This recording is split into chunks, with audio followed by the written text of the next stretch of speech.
I'm headed in to the rifle unit tonight. It's September 3rd.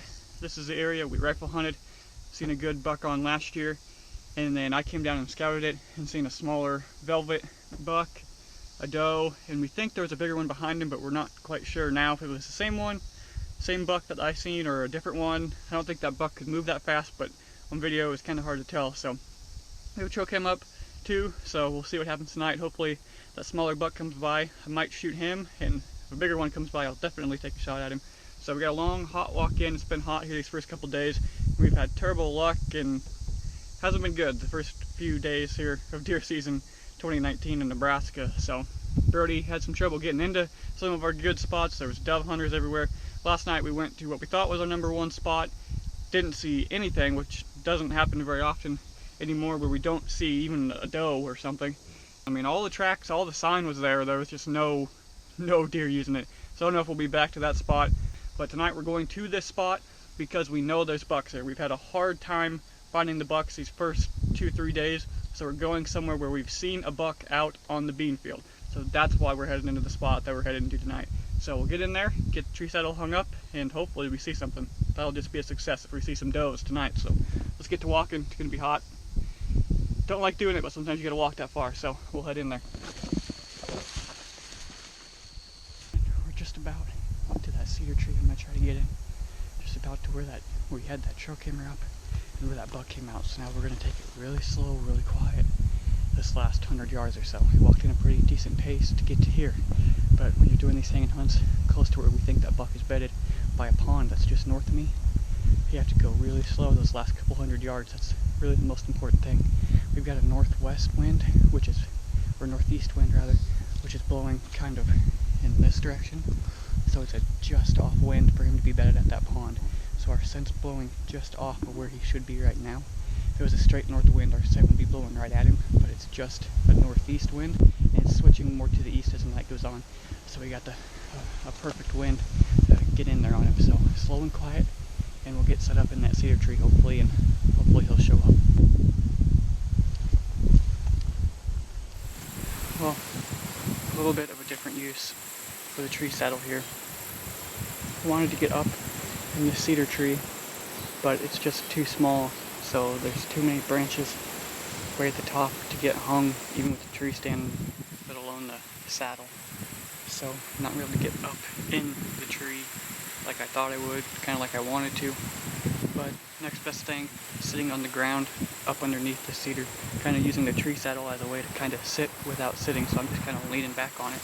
So it's working out good right now. So we have a wind blowing just like this, so it's coming in and going back that way. He's bedded just that way, so we have a just off wind for us to be sitting here, which is good. Hopefully that wind is blowing back that way, not towards him, and it shouldn't be. So I think we'll be good. If he does what he did last time, comes out on the other side of the cedar tree, works the edge of the soybean field, should be good for a shot. I wish I was up in the tree, but we're gonna have to make do because I didn't bring the sticks with me because I thought I could get in the cedar tree, which I can't.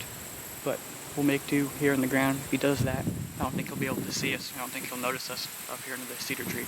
So having to sit on the ground to try to make this spot work, but we'll see what happens. Also have the camera out, so we'll pull that when we get done tonight.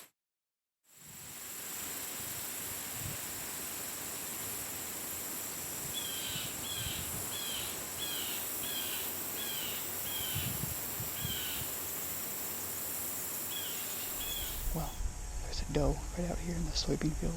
She's looking pretty hard back this way, kind of where that buck came from last time. So cross our fingers, hopefully there's more deer out there.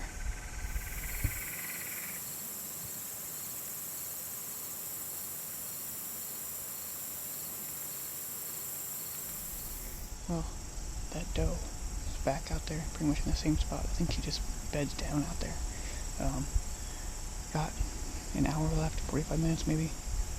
No bucks have shown up yet.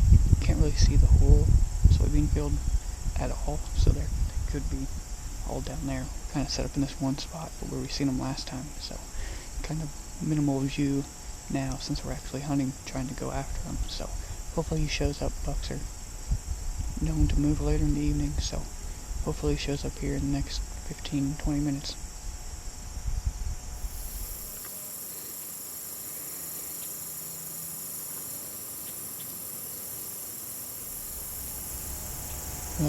we're running out of time here pretty quick, but that doe that was in that field ended up working her way down this fence row without me seeing her. All of a sudden she popped out, and I thought that buck was standing right there because it was right where he was supposed to come out. Made the heart skip a beat, but she worked her way down here close to me. Didn't smell me and worked her way off to the south, so no bucks so far. Like I said before, he could still show up.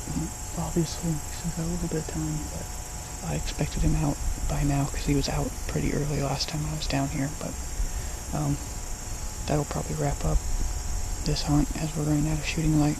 But I'm gonna check that trail camera, see what's on there, and plan our next hunt according to if there's anything on there. Alright guys, well, we went and we checked that camera that we had down there. We have a couple good things on that camera. We had that one buck, that smaller one that I seen when I velvet scouted. He's on that trail camera. And then we have this really nice, crazy 6'4", 6'5", crazy antlered deer. The plan, now that we know that there's bucks in daylight using this area, we're going to go in and hunt this area pretty hard, trying to go after these bucks while they're still on that same pattern. I've got work and other obligations, so I won't be able to get down there, but Brody's going to be down there fairly soon. And what we noticed with the trail camera pictures is if you look at the times, he's coming down at about 8:30 in the morning is when that bigger buck is using this area. So that time of 8:30 in the morning, early in September, he's in daylight, which is great, but that also lets us know that late in the morning, he is very, very close to where he's bedded.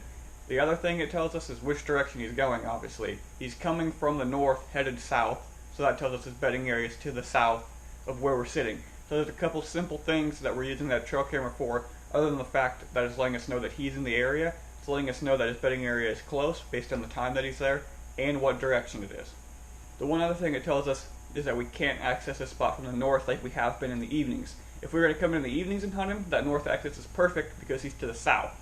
But because we're coming in the mornings now, because that's when he's walking through, we can't come in from the north because that's the direction he's coming from as well. We don't want to be competing to pass each other to get back close to his bedding area, because then we're going to be spooking deer off, we're going to be spooking him. We want to come in from the complete opposite direction that he's spending his time at. So what we're going to do is come in from the south, set up in a tree stand that is just a little bit closer to his bedding area, just a little bit farther to the south of that cedar tree I was set up under. So that's how we're going to go in and try to hunt this buck. And I'm sure Brody will talk more about it when he goes in there to hunt, but we wanted to let you guys know what was on that camera, kind of how we're going to go about hunting him now, coming in from that different direction, and what we learned from that trail camera. So Brody will be in there hopefully in the next couple days to go after that buck. Really sweet buck there on public land. Just wanted to mention Whitetail Instinct t-shirts. If you like our show, you like our content, and you want to support us in some way, you can follow the link on our website or the link below, and consider purchasing a Whitetail Instinct t-shirt. But for now, that'll wrap up this episode. Make sure to like and subscribe. Obviously, more episodes coming at you because deer season just got underway. We're going to be targeting this buck here for a little while, hopefully. Hopefully Brody can get on him here in the next couple days. Hopefully get a shot at him. That would be a really fun hunt and a really cool buck. But thanks for watching, guys. Make sure to tune back in.